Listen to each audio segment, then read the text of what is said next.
नमस्कार, बहुत स्वागत। छत्तीसगढ़ राउंड अप शुरू हो चुका है। बड़ी खबर के साथ शुरुआत। नक्सलियों के हथियार फैक्ट्री का पर्दाफाश हुआ है। कल जो मुठभेड़ हुई थी वहां पर बाकायदा एक फैक्ट्री मिली है। कहां चल रही थी?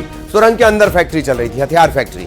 फैक्ट्री के अंदर बड़ी बड़ी मशीनें मिली हैं। बीजापुर सुकमा बॉर्डर पर कल मुठभेड़ हुई थी। मुठभेड़ में जवानों ने 12 नक्सलियों को ढेर किया था। न्यूज 18 मध्य प्रदेश छत्तीसगढ़ पर एक्सक्लूसिव तस्वीरें इस वक्त आप देख रहे हैं। सुरंग के अंदर बाकायदा फैक्ट्री चल रही थी। मुठभेड़ वाली जगह की ये तस्वीरें हैं। सिर्फ न्यूज 18 मध्य प्रदेश छत्तीसगढ़ पर आप ये देख पाएंगे किस तरह से सुरंग के अंदर भारी मात्रा में हथियार बनाने का काम चल रहा था।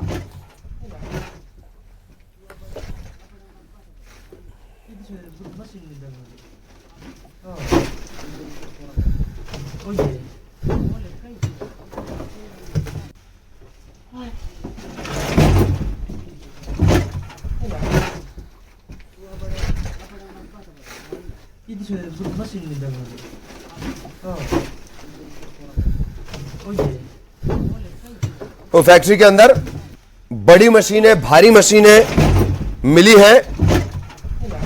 बीजापुर सुकमा बॉर्डर पर ये मुठभेड़ हुई थी और सुकमा में इसी जगह की हम तस्वीर भी आपको दिखा रहे हैं। बाकायदा सुरंग बनाकर, अंदर गुफा बनाकर इसमें एक हथियार फैक्ट्री चल रही थी। बाकायदा इलेक्ट्रिसिटी की सप्लाई यहां पर है, आपको नजर आ रही होगी। जवानों ने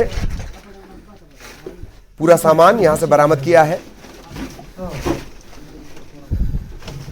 हथियार फैक्ट्री, बड़ी बड़ी मशीनें फैक्ट्री के अंदर मिली हैं। बीजापुर सुकमा बॉर्डर पर कल मुठभेड़ हुई थी। 12 नक्सली ढेर कर दिए गए हैं। अभी हालांकि ये साफ नहीं हो पाया किस कैडर के ये थे, लेकिन जिस तरह के हथियार वहां से बरामद हुए, ऐसा माना जा रहा है कि बड़े जो नक्सली कमांडर थे वो यहां पर हो सकते हैं। उनके मूवमेंट की भी जानकारी मिली थी और तभी 1000 से 1500 का ये जवानों का ये टारगेटेड ऑपरेशन था।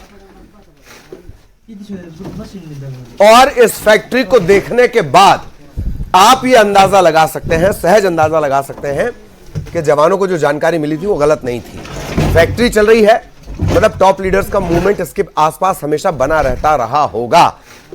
न्यूज 18 पर आप ये तस्वीरें देख रहे हैं किस तरह से बाकायदा बड़ी बड़ी मशीनें अंदर लगी हुई हैं। इलेक्ट्रिसिटी की सप्लाई अंदर लगी हुई है। आराम से यहां 5 से 7 लोगों के काम करने की जगह है, 5 से 10 लोगों के काम करने की जगह है। जवानों ने पूरी मशीनों को जब्त कर लिया है। मशीनों को निकाल लिया गया है। फैक्ट्री को ध्वस्त कर दिया गया, सुरंग को ध्वस्त कर दिया गया। बीजापुर सुकमा बॉर्डर पर यह मुठभेड़ हुई थी और वहीं पास में यह हथियार फैक्ट्री मिली है। अब याद कर लीजिए, एक और कामयाबी जो नक्सलियों का हथियार बनाने का मास्टरमाइंड है रहा है, उसने अभी हिंसा का रास्ता छोड़ा है, आत्मसमर्पण किया है। हथियार बनाने का वो एक्सपर्ट माना जाता है। और इधर एक बड़ी खबर ये कि फैक्ट्री चल रही थी।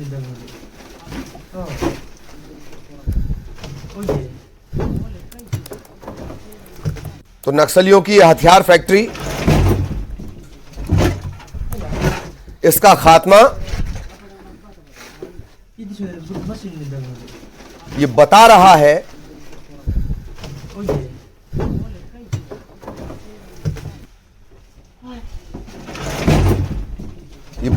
है कि मार्च 2026 का जो टारगेट रखा गया है वो पूरा होकर ही रहेगा। 12 नक्सली ढेर कर दिए गए हैं। हालांकि यह संख्या और भी ज्यादा हो सकती है, क्योंकि नक्सली जब इनके साथियों को गोली लग जाती है, जख्मी हो जाते हैं या फिर उनकी मौत हो जाती है, कोशिश उनकी होती है कि वो शवों को वहां से अपने साथ खींच कर ले जाएं। बड़े कैडर के नक्सलियों के साथ आम ज्यादातर वक्त यही होता है। तो नुकसान हमेशा तय से कहीं ना कहीं ज्यादा नजर आता है। सहयोगी सतीश हमारे साथ जुड़े हुए हैं। सतीश, जानकारी। जी, आपको बता दूं कि तेलंगाना की सीमा पर लगातार माओवादियों की होने की सूचना के बाद जो है 3 जिले सुकमा, बीजापुर और दंतेवाड़ा से जो संयुक्त टीम उतारा गया था। कोबरा और डीआरजी की टीम जो है उस इलाके की ऑपरेशन के लिए रवाना हुई थी। कल सुबह टीम जो है कोंडापल्ली इलाके में पहुंची, जहां पर नक्सलियों के साथ में मुठभेड़ हुई है और सर्चिंग के बाद 12 नक्सलियों के शव मिले हैं। वहीं पर जवानों ने एक बड़ी हथियार बनाने की फैक्ट्री थी, जो सुरंग थी, जंगल के भीतर नक्सलियों ने एक सुरंग बना रखी थी, जो बाहर से जो है नजर नहीं आ रही थी। लेकिन जवान जब सर्चिंग करे तो उस दौरान उन्हें कुछ अजीब दिखाई दिया। जैसे ही उन्होंने जंगल को थोड़ा सा हटाया, लकड़ियों को हटाया, तो नीचे जो है सुरंग दिखी। काफी लंबी सुरंग थी और सुरंग के भीतर तमाम प्रकार के हथियार बनाने के औजार मौजूद थे और काफी सामग्री वहां पर मौजूद थी। तो जवानों ने उस हथियार बनाने की फैक्ट्री को तबाह कर दिया और मौके पर जो है सारे औजार को नष्ट कर दिए।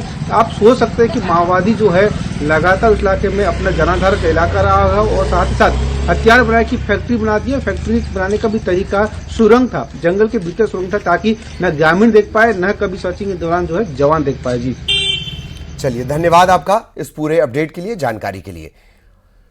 अगली बड़ी खबर का रुख करेंगे। रायपुर से पत्रकार मुकेश चंद्राकर हत्याकांड में बड़ा एक्शन हुआ है। अधिकारियों पर एफआईआर दर्ज होगी। पीडब्ल्यूडी के 3 इंजीनियर्स पर एफआईआर दर्ज होगी।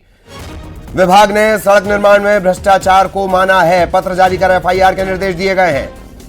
डेप्यूटी सीएम अरुण साव ने जांच के आदेश दिए हैं। बड़ा अपडेट आपको बता दें, मुकेश चंद्राकर हत्याकांड में अफसरों पर भी एफआईआर होगी करप्शन को लेकर।